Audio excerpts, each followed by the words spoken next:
Gandhinagar civil હોસ્પિટલના કેમ્પસમાં DJ પાર્ટીનું આયોજન કરવામાં આવ્યું। સિવિલ હોસ્પિટલમાં નિયમોને નેવે મૂકીને ડીજે પાર્ટી યોજાઈ હતી। ગંભીર રોગના દર્દીઓ દાખલ હોવા છતાં ડીજે પાર્ટીને મંજૂરી કેમ આપવામાં આવી? મેડિકલ કોલેજના વિદ્યાર્થીઓએ કલ્ચર ઇવેન્ટના નામે નિયમો નેવે મૂક્યા છે। તો સિવિલ હોસ્પિટલમાં નિયમોને નેવે મૂકીને ડીજે પાર્ટીનું આયોજન કરવામાં આવ્યું હતું। કલ્ચર ઇવેન્ટના નામે નિયમો નેવે મુકાઈ રહ્યા છે। તો ગાંધીનગરથી આ મળી રહ્યા છે સમાચાર। સિવિલ હોસ્પિટલના કેમ્પસમાં ડીજે પાર્ટીનું આયોજન કરવામાં આવ્યું હતું।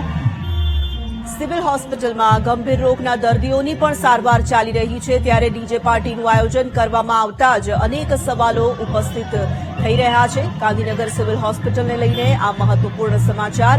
સિવિલ હોસ્પિટલમાં તમામ નિયમો નેવે મુકાયા અને ડીજે પાર્ટીનું આયોજન કરવામાં આવ્યું। આપણે જણાવીએ કે સ્વાભાવિકપણે સિવિલ હોસ્પિટલમાં ગંભીર રોગના દર્દીઓ સારવાર લઈ રહ્યા હશે અને દાખલ આ ગંભીર રોગના દર્દીઓ હોવા છતાં પાર્ટીને મંજૂરી આખરે કેમ આપવામાં આવી તે સૌથી મોટો પ્રશ્ન ઉપસ્થિત થઈ રહ્યો છે। મોડી રાત સુધી જ્યારે ડીજે પાર્ટીનું આયોજન કરવામાં આવ્યું ત્યારે દર્દીઓને હાલાકી પડી હશે તે સવાલ છે। સંવાદદાતા મેહુલ દેસાઈ ફોનલાઈન પર જોડાયા છે। મેહુલ, સિવિલ હોસ્પિટલના જે દ્રશ્યો સામે આવી રહ્યા છે, હોસ્પિટલમાં ડીજે પાર્ટીનું આયોજન કરવામાં આવ્યું જ્યાં લોકોની સારવાર ચાલી રહી છે, અનેક સવાલો ઉપસ્થિત થઈ રહ્યા છે આ દ્રશ્યોથી। બિલકુલ તરુણ, વાત કરવામાં આવે તો ડીજે પાર્ટી જે છે ગઈકાલે પણ મોડી રાત્રે મીડિયા અહેવાલ જે છે તે પ્રસારિત કર્યો હતો। સિવિલ હોસ્પિટલ કેમ્પસની અંદર જ આ ડીજે પાર્ટી કરવામાં આવી।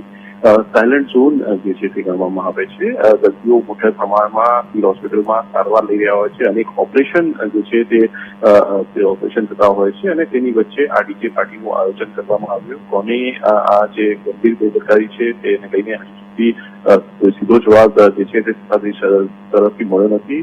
જે પણ વહીવટી તંત્ર છે તેમનો સંપર્ક જે છે તે કરી રહ્યા છે, પરંતુ તેમના તરફથી હજુ સુધી કોઈ જવાબ જે છે તે મળ્યો નથી। આ મહત્વપૂર્ણ જે ઘટનાક્રમ જે રહ્યો છે અત્યારે તેમાં બે દિવસ પહેલા જે સિવિલ હોસ્પિટલની અંદર એક યુવતીની સાથે છેડતીનો પ્રયાસ જે છે તે થયો હતો અને તેમાં તપાસ સીસીટીવીના આધારે જે છે તે હોસ્પિટલ તંત્ર કરી રહ્યું છે। તેની વચ્ચે આ ડીજે પાર્ટીનો પણ વિડીયો જે છે તે દરરોજ સામે આવ્યો છે।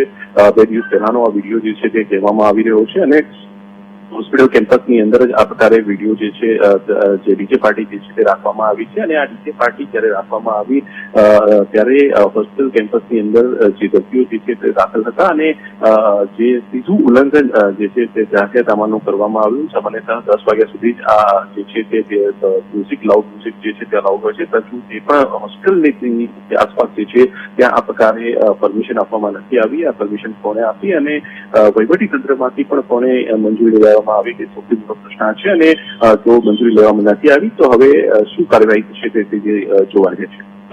ધન્યવાદ મેહુલ વિગતો માટે।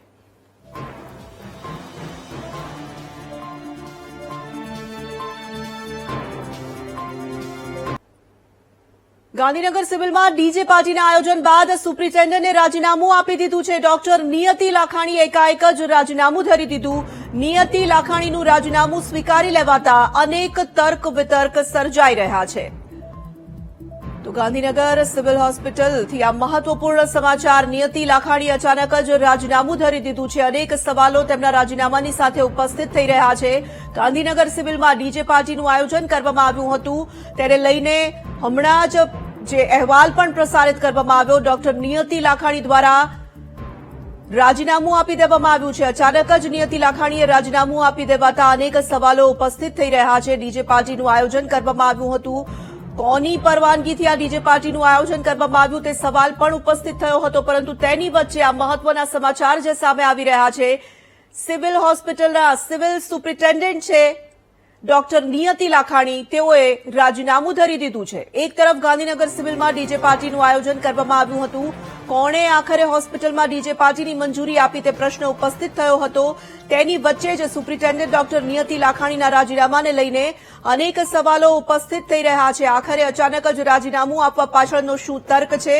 શું તેઓને ઉપરથી કોઈનું દબાણ હતું કે તેઓએ સ્વેચ્છાએ રાજીનામું આપ્યું છે તે પ્રશ્ન પણ ઉભો થઈ રહ્યો છે। સંવાદદાતા મેહુલ દેસાઈ છે ફોનલાઈન પર। મેહુલ, અચાનક જ ડોક્ટર નિયતિ લાખાણીએ રાજીનામું આપી દીધું છે, શું આ સમગ્ર મામલાને લઈને અપડેટ્સ છે?